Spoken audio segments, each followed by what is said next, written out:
भारत के नागरिकों के सामने इस प्रकार की समस्या खड़ी की थी। इस समस्या की जड़ भी थी कांग्रेस, जिन्होंने लंबे समय तक देश के शासन को किया, अपने परिवार के बारे में सोचा, लेकिन देश के बारे में नहीं सोचा। परिणाम था पहचान का संकट हमारे देश के नागरिकों के सामने, दुनिया के मंचों पर। देश के अंदर अविश्वास का वातावरण, याद करिए देश के अंदर की स्थिति क्या थी। 2014 के पहले व्यापक अविश्वास, व्यापक भ्रष्टाचार, कहीं आतंकवाद था, कहीं नक्सलवाद था, कहीं उग्रवाद था, कहीं अलगाववाद था। भ्रष्टाचार की एक एक परत फूटती हुई दिखाई दे रही थी और उसमें देश के बारे में सोचने की बजाय कांग्रेस के नेतृत्व की उस समय की सरकारें एक परिवार के बारे में सोचती थी। भाइयों बहनों, ये कांग्रेस की त्रासदी बन चुकी है। वह परिवार से मुक्त नहीं हो सकती और इसीलिए मैं कहता हूं कि कांग्रेस और समस्या ये दोनों एक साथ चलती हैं, यानी दोनों एक साथ हैं। कांग्रेस आएगी तो अपने साथ समस्या भी लेकर के आएगी। उनके लिए समाधान नहीं है,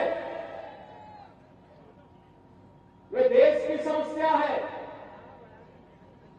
और भाइयों बहनों, कोई भी प्रबुद्ध नागरिक, कोई भी सजग नागरिक समय रहते समस्या का किनारा कर देता, उसका समाधान का रास्ता निकालता है, नहीं तो उससे स्वयं किनारा कर देता है। ये चुनाव आप सबके सामने एक बार फिर से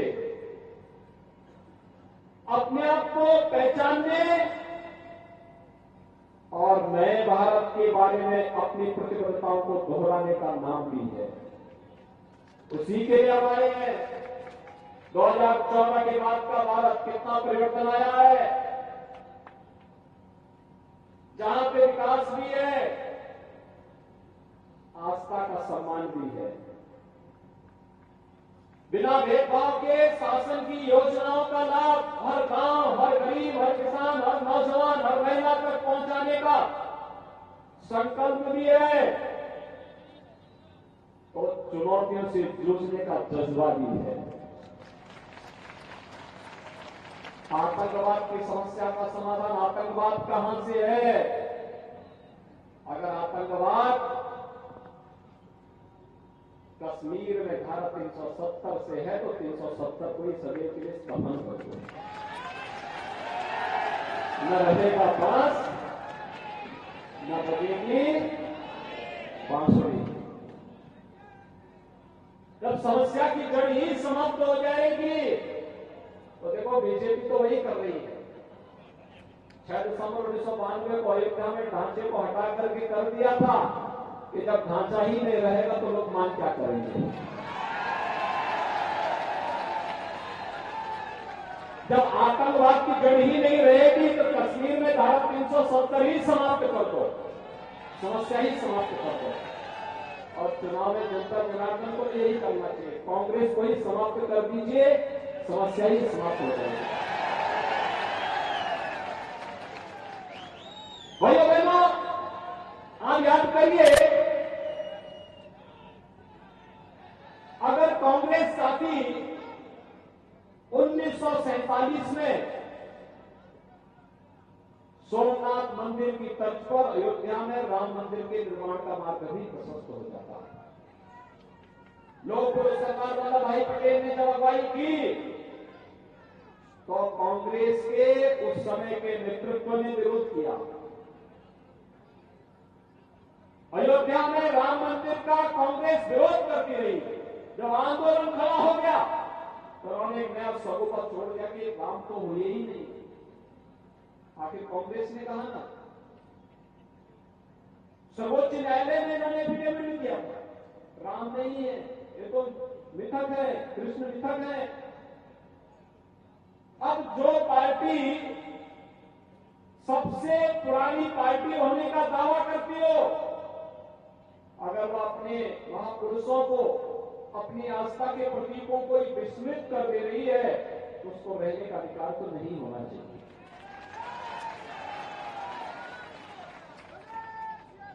भाइयों बहनों, कांग्रेस ने समस्या दी, मोदी जी आए और उत्तर प्रदेश में बीजेपी की सरकार आई कि डबल इंजन की सरकार ने अयोध्या की समस्या का सदैव के लिए समाधान कर दिया। हमने तो कहा ही नहीं था ना, हमने तो कहा था भाई आएंगे, समस्या का समाधान संविधान के दायरे में रहकर कर देंगे। और क्या ही नहीं, अब तो मैं आपको ये भी आमंत्रण देने के लिए आया हूं कि 22 जनवरी को रामलला के भव्य मंदिर में भगवान राम विराजमान होने जाएगा। समाधान ऐसा जिसका कोई विकल्प नहीं हो सकता। डबल इंजन की सरकार मध्य प्रदेश में थी, महाकाल के महालोक की अनुभूति मध्य प्रदेश वासी कर रहे हैं। उत्तराखंड में केदारनाथपुरी, उत्तर प्रदेश में काशी विश्वनाथ धाम, एक चमक होते हैं। ये है भारत। भाइयों बहनों, इस नए भारत पर हम सबको गौरव की अनुभूति करनी चाहिए। आज दुनिया में संकट आता है, लोग आशा भरी निगाहों से भारत की ओर देख रहे हैं। हर भारतवासी को अपने भारत पर गौरव की अनुभूति करनी चाहिए। और इसीलिए आज मैं आपसे कहने के लिए आया हूं, भाइयों बहनों, अगर कांग्रेस चाहती 1947 में सरकार बनने पर या 1952 में पहली आम चुनाव के बाद बनी सरकार के दौरान, तब तो कांग्रेस नेतृत्व की ही सरकार थी। हर घर को शौचालय भी उपलब्ध करवा सकते थे, हर गरीब के सिर को ढकने के लिए छत भी दे सकते थे, हर घर में बिजली पहुंचा सकते थे, हर गरीब के घर में रसोई गैस का सिलेंडर पहुंचा सकते थे, हर खेत को पानी पहुंचा सकते थे।